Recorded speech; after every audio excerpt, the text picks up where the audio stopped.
Hello, I am Reverend Thomas Harwood, pioneer pastor and educator in New Mexico, and formerly the chaplain of the 25th Wisconsin Volunteers. I joined early on as a way of fighting the Southern Rebellion and finally, once and for all, freeing the slaves. But they soon found out I'd had a little experience as a preacher, and so they made me chaplain. And it was in that role that I went for the rest of the war. I was standing beside Colonel Rusk one day when our troops were driven back from the woods. And I told him that if I had been in charge, we would not have been driven back. So he said to me, "Take charge then." We did. And we drove back the Confederate forces into a field beyond where there was a farm and occupied a barn there.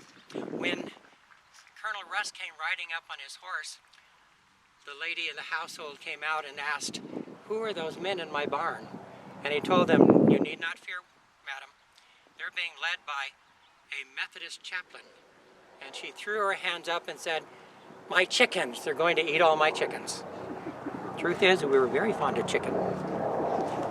Well, when the war finally ended, I came home. I had met Emily before that. We were able to finally be together after all that time. And she was a school teacher. I had been a school teacher at one time too. But now I had a circuit of 9 churches that I served in Wisconsin called the Leon Circuit. And when I was going between those, I received a letter from an old friend, John Dyer. He told me he needed someone to come to New Mexico to set up churches and schools. Well, I was absolutely thrilled. I went home to tell Emily, and she said no. No. There are snakes and spiders. There are cowboys. There are Indians. There is nothing in New Mexico that I want. And, well, it looked like we might not. And besides, she said, they've never paid you everything they're supposed to in your 9-church circuit, and we don't have any money to do this. So I told her, would you make that the test? If we have enough money by the end of this year, we will go. And she said, fine. We have never received all the money that you're supposed to receive, and it won't happen this year either. Came that last day, I thought so. But the treasurer finally came up to me and said, "Preacher, it's been a bumper crop year. We have all this for you, and there's $11 left over. What should I do with that?" And I told him, give it to your next pastor. Emily took this as a sign from God that we truly were to come. And so we made our way to New Mexico. The year is 1869. We arrived in December, and I arrived at midnight. She had stayed a little while with some friends in Colorado and was going to follow later. And when I arrived, I heard a familiar voice saying, "Come on out, Thomas, I know you're in there." And sure enough, that was John Dyer. And he introduced me to Samuel Watrous, very important man in those places, and John Tipton, also very important. Well, it was late, but the next day I asked him, what would be the metes and bounds of my circuit? Well, he said, first I want you to ride north by way of Fort Union and Cimarron and Elizabethtown until you meet a Methodist preacher coming south. And then I want you to go home and then go south until you meet a Methodist preacher coming north. And then east and west. And that is how I learned that I would be in charge of all of New Mexico. Rode 10,000 miles before the trains arrived. And during that time there were many adventures. But I will keep some of those short and say that we were able to build a school, of course, in Tiptonville. And when it came time to decide how we were going to do this, we had told people that we would build our school on the one who had given us the most money to help us do so.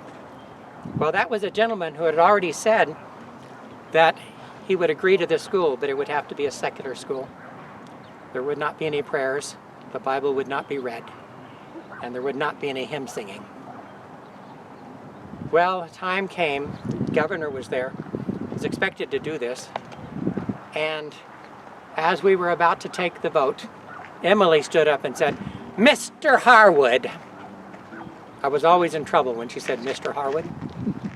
Mr. Harwood, I didn't come all the way from our home in Wisconsin to teach in a school where I can't pray when I want to, sing when I want to, and read from the Bible when I want to.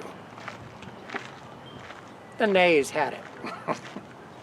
And instead, we built on land given to us by Mr. Tipton in Tiptonville. Right in the place where those trails all come together and become the Santa Fe Trail, the last leg to get to Santa Fe. And that's where we had our school for quite some time. And during that time, several things happened. One of the ones I'll mention is that one of the preachers that we brought down was a man named Franklin J. Tolby, he and his family, and they were living in Cimarron. But on his journey between Cimarron and Elizabethtown at that point, he was shot and killed. His assassination rippled through the area up there, ignited what they call the Colfax County War, and was a difficult time for us during that time. I had done the best I could to find out who had done this, and we kind of tracked that down. Eventually that person was arrested, and when they were taking him between the courthouse and the jail one night, someone stepped out behind a fence and shot him through the heart. And so the person responsible likely had died, and that's where we left it. Later, we left the school in charge of someone else. It was still running well. And we went down to Socorro to start yet another school that we believed was needed there. And Emily, as principal there, was able to do that. And she planned an ecumenical gathering so we could all have a Christmas Eve service together. And the children presented a nativity play. It was wondrous. And near the end of the service, though, there was a little commotion in the back. And I went up to see Mr. Conklin, who was the editor of the Socorro paper. And I said, oh, it was just some Dons. They had been putting their feet up on the benches ahead, and that was getting the dresses of the girls there dirty. And so he had told them politely, by kicking their feet off, not to do that anymore. Well, as the evening ended and we were just kind of closing things up, there was a commotion just outside. And what we learned was that Mr. Conklin had stepped through the door. Two people had grabbed him, one on each side, and a third person rounded the corner and put a bullet through his heart. And he died. And that started the vigilantes, the vigilante movement in Socorro, because he was related to the sheriff, and the sheriff wouldn't do anything. One reason. Others maybe. But that made a very tense time. All the women were essentially getting on the train and going to Albuquerque during that time, the Anglo women, fearful of what was going on. Emily said, no, I'm not going. I've been beside you all this time. I'm not leaving you now. So she stayed. Well, later on, we eventually, we had the church formed there. We had the school formed there. And in Albuquerque, they were starting a girls' school. But the woman who had been doing that work had to leave. And as a result, there was no one there to complete finally building of the building there. So Emily went there to finish that. And in honor of that, too, they had named it the Harwood Girls' School, which remained in existence, I understand, until 1976. And all that time. We moved there to Albuquerque then, of course. And in 1901, I asked Emily to go on a buggy ride with me, and I went out and I showed her this plot of land, nothing there at all, just between that area and the river. And I said, well, what do you think? She said, of what? And I said, I bought this land. He later said that a bishop told him he had to, but it still came out of their pocket. And he bought this land to become the Harwood Boys' School, as it was eventually known, or as he called it, as I called it, Boys Biblical and Industrial School. So, but I continued to do my work as the presiding elder of the Spanish Methodist Episcopal Church mission in New Mexico. And during that time, I was also active at First United Methodist Church, simply as a member. And while I was trying to run the school, and while we had the boys' school built, and it was during that time that I did publish a couple of books, and also I was nominated and elected to be the chaplain of the Grand Army of the Republic. We wear these medals proudly as former Union soldiers, all of us. The medal comes from cannons, Confederate cannons, that have been melted down. As the Grand Army, chaplain of the Grand Army of the Republic, one of my responsibilities was to promote Decoration Day. I think you call it Memorial Day now. And that I did, riding around and encouraging people to remember those who had passed away, particularly those soldiers. And many Civil War soldiers you'll also find buried here. Very important to me. Well, and I continued in my different roles until, well, I will add, because it's something that some people know, I did actually remarry, but it was much later in time, 1913. And the papers just had a field day with it. They said, "Gentlemen, if you are despairing you will ever find a match for yourself in this place, be reassured, because at 80 years old, Thomas Harwood has fallen in love again." That's great. In truth, I desired the companionship. And it was 3 years later that I passed away there, in her home. During that time, all these things, and since then, I wanted to share, or to mention, that there was, for quite a long time, truly no one who was coming to see us at our graveside. And the graves were in great distress. And we are forever grateful here to the First Methodist Church for doing all the work to fix them up again, to make this a resting place for all of us. And by all of us, I also mean the others who are buried in the Harwood plot. Because originally I had purchased this so that there might be a place to bury those who needed a place to be in their time. That included Reverend Sylvester Garcia of the Spanish Methodist Mission, and his son, who died mere days apart of tuberculosis. So, and speaking of tuberculosis, if you're curious, yes, they did ask to create a sanatorium in New Mexico, and in Albuquerque in particular, and I was able to provide them some land, which I thought would be suitable for this, and truly it was. The women, the Methodist women, deaconesses, wanted to come and do this. So that was all my contribution was to be, is really to just provide the land.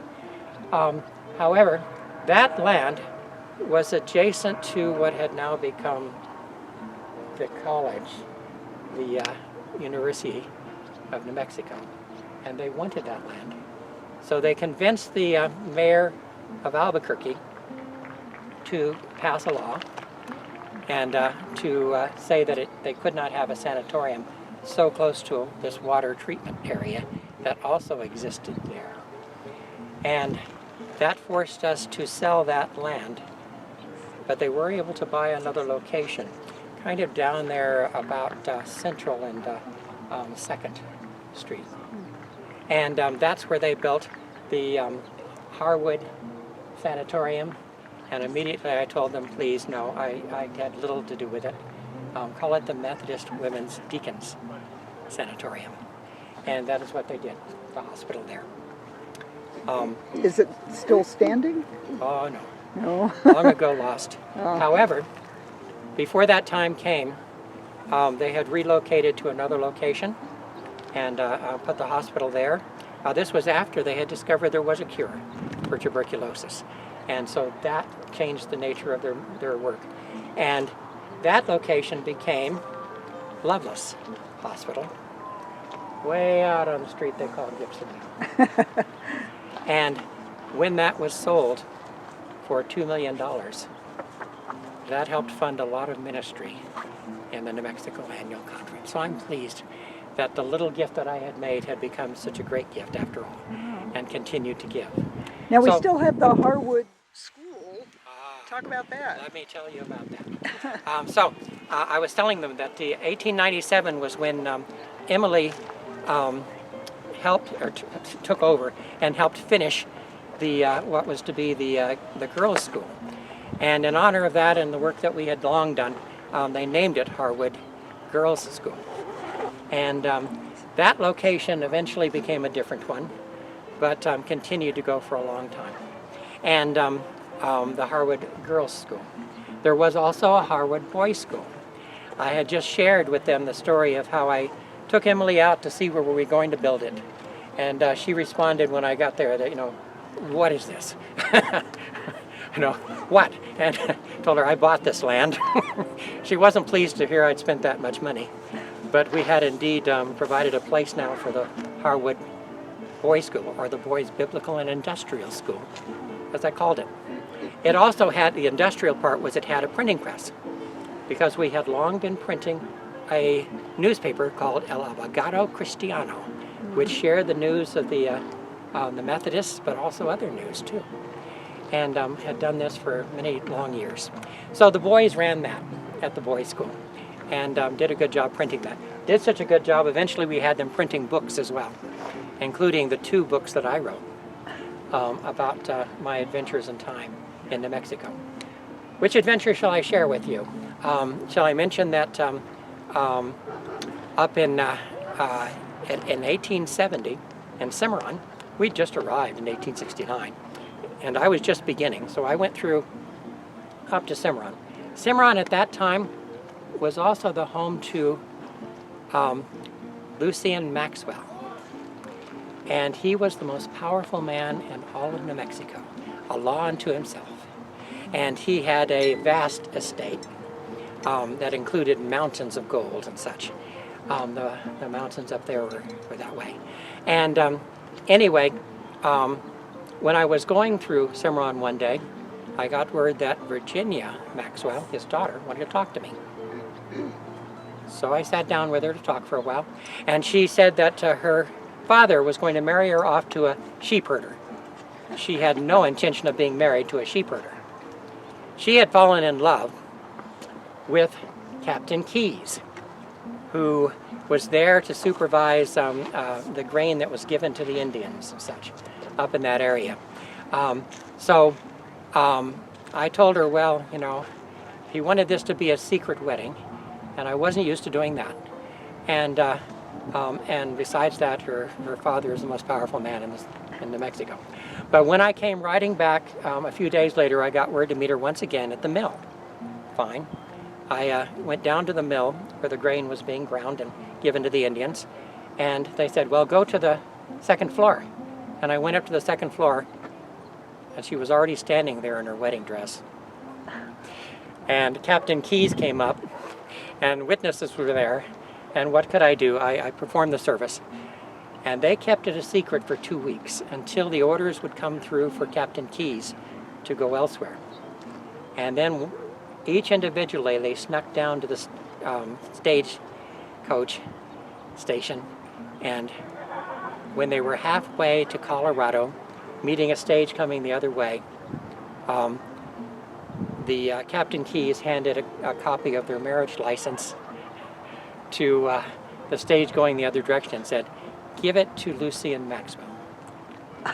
Lucien Maxwell exploded and vowed revenge on anything. But I'd been a Civil War soldier with the 25th Wisconsin, and I was not about to let him keep me from doing my job now. So I started out on my usual circuit, headed in that direction, stopped at Fort Union, stopped for a little bit to talk to the captain, told him what was going on, and he said, here, take this gun, you're gonna need it. Well, I did hang it on the saddle horn and go along my way. And as I neared Cimarron, I decided maybe I would take a different route and go up to Elizabethtown first. And as I did that, I happened to run into some Indians who were upset because they hadn't received the grain that they were supposed to, the blankets that they were supposed to. And they surrounded me and my pony, these 4 Indians, and then one of them said, you know, pointed to the bedroll I had, and said, you know, he wanted that, and I said, no, I'll have need of that. And then he reached and tried to grab that gun, and my horse bolted. And luckily for me, he was a pretty fast horse because I outran them. And now I was headed to Elizabethtown with some Indians behind me and not knowing what I was facing. And I rode into the streets of Elizabethtown, right past the saloon. And these men had just stepped outside and they said, "There's that preacher, let's get him." Oh no. It had been a bad day for me. I stopped, laid my hand on that pistol, and they just looked at each other and finally said, "Let's go in and get another drink." And then I went up that hill to the church at Elizabethtown, and I preached a sermon on why you shouldn't respect any man just because he has money. Luckily for me, he sold all of that land to a Dutch company and went off to Fort Stanton not long after that. So we got along pretty well. And eventually other people were coming to New Mexico. There were other adventures, and I was in charge of all of that work and seeing that they were in the right places. I must have traveled 10,000 miles before the train arrived in 1879, and it came right through the valley there where we were, and everyone could see the smoke billowing and hear the roar and see the birds scattering. They'd never heard anything like this before. And then the beast went on its way to Albuquerque and eventually made its way there too. So that new time made it much easier for me to go from place to place and not always depending on horses to do so. Thank you, Thank you. Reverend Harwood. Sure. Yes, thank you.